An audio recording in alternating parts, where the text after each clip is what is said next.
Nicole Triss, bonjour. Bonjour. Vous êtes la députée de la 5e circonscription de la Moselle. Quelle a été votre action la plus marquante en 2021 ? En 2021, mon action la plus marquante a sans doute été de soutenir absolument le Ségur, de soutenir les entreprises, d'une part, bien sûr, en légiférant tout ce qui concernait le plan de relance, mais surtout, je pense que sans relâche, j'ai vraiment essayé d'expliquer aux gens l'intérêt du vaccin. Et au niveau du Ségur, donc le plus marquant pour vous, c'était quoi ? C'était déjà d'avoir effectivement une revalorisation au niveau du personnel soignant. C'était de pouvoir ensuite élargir au médico-social. C'était effectivement de tenir compte de tout ce qu'était la santé, de tous ceux qui faisaient la santé en France et de pouvoir les soutenir pour effectivement avancer avec eux. Aujourd'hui, quand vous regardez autour de vous, quel est l'état des lieux que vous dressez ici de la circonscription ? Alors, l'état des lieux de la circonscription est très parallèle à l'état des lieux, j'allais dire, de la France au niveau national. 2021 n'ayant été facile pour personne, ni sur le plan national, ni sur le plan local. Ceci dit, je trouve qu'on a quand même bénéficié ici à la fois de l'accès au vaccin, comme partout ailleurs, et c'est vrai que ça a vraiment changé la donne pour avoir des perspectives plus optimistes. Et nous avons également bénéficié du plan de relance, un plan de relance qui a servi aux entreprises, qui a servi aux collectivités, qui a servi dans les différents ministères, dans toutes les différentes thématiques que nous connaissons, qui font la société française. Et je pense que le vaccin, l'accès au vaccin, plus le plan de relance qui a accompagné cette relance économique, a permis d'avoir de bons chiffres sur la circonscription. Au niveau national, plusieurs de vos collègues députés ont été confrontés à des menaces de la part d'antivax. Vous-même, est-ce que vous avez été menacé ? Est-ce que vous avez peur des antivax ? Je n'ai pas peur des antivax. Je pense que nous avons des divergences d'opinion, c'est certain. Concernant les menaces, j'ai eu affaire à des algorithmes qu'ont eu tous les députés sur le plan national. Tous ceux qui ont voté pour le pass sanitaire, tous ceux qui ont voté pour le pass vaccinal ont eu à un moment donné un mail ou deux mails concernant des menaces. Voilà, je veux dire, je ne me sens pas plus menacée que ça. En revanche, et déjà, je trouve que c'est pas normal d'avoir ce genre de message. On peut ne pas être d'accord avec quelqu'un, de là le menacer de mort, c'est une autre chose. En revanche, ce qui est quand même dramatique, c'est que j'ai eu des collègues qui ont vraiment été une cible à leur domicile personnel, à leur permanence, des antivax ou d'autres personnes avec du vandalisme. Il vous reste quelques mois de mandat. Quels sont les projets que vous voulez défendre dans ce laps de temps ? Alors pour l'instant, je suis toujours dans mes dossiers et je continuerai à soutenir et les entreprises et les communes et les personnes les plus fragiles auprès de l'Assemblée nationale, bien sûr. Et je pense que ce qui me tient vraiment à cœur, ça concerne effectivement la santé, le grand âge, l'environnement.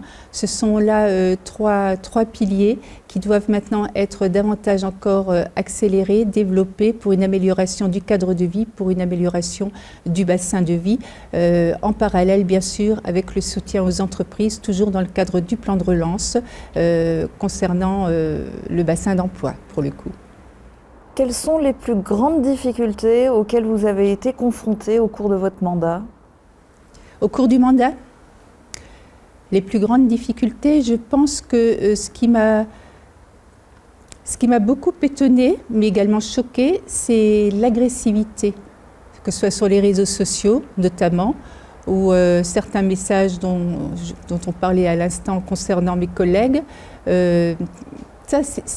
Ça m'a choquée, ce n'est pas en soi une difficulté, c'est simplement qu'effectivement, nous n'avons pas l'habitude de ce genre de menaces.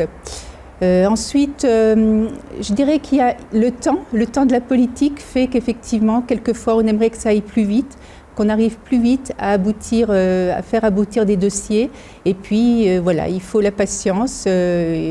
Et avec la patience, avec la ténacité, avec le fait de continuer à aller dans les ministères pour faire suivre les dossiers, je pense qu'on peut être utile au territoire. En tout cas, c'est ce que j'essaie de faire.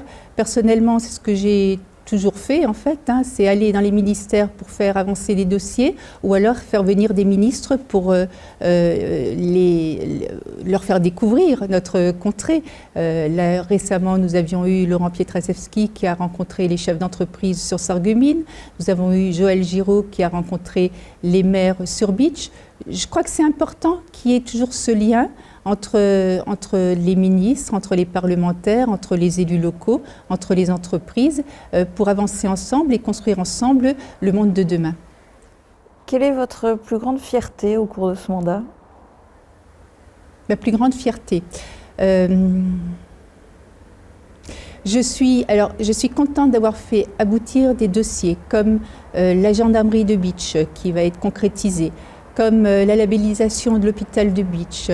Je suis contente que le tribunal judiciaire de Sarreguemines, non seulement il est pérenne, mais en plus il a eu effectivement un renfort en termes de magistrats et de fonctionnaires, de sorte qu'il puisse effectivement se développer et avoir un personnel au complet compte tenu de l'activité qu'on a. Je suis contente d'avoir pu accompagner la cession de Daimler à Ineos, de sorte sans qu'il y ait de dégâts collatéraux que seraient les salariés.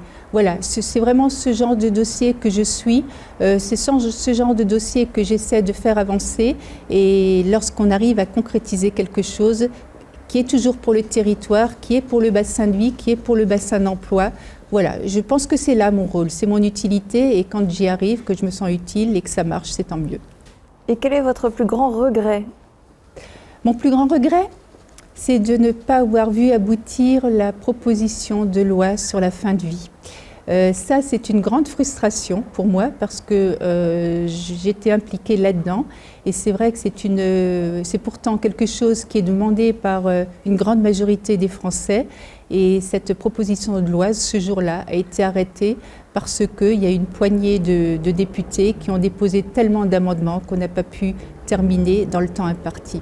Donc ça, pour moi, c'est un regret, et en même temps, c'est une frustration parce que je me rends compte que le débat démocratique, c'est très bien, il le faut et c'est nécessaire, mais quelquefois il y a un effet pervers qui fait qu'on n'arrive pas à avancer, et ça nous freine. Mais bon, j'ai bon espoir, j'espère que au prochain mandat, le président pourra effectivement remettre ça sur le tapis. Alors justement, en 2022, année d'élection présidentielle et législative, est-ce que vous serez candidate à un nouveau mandat de députée ?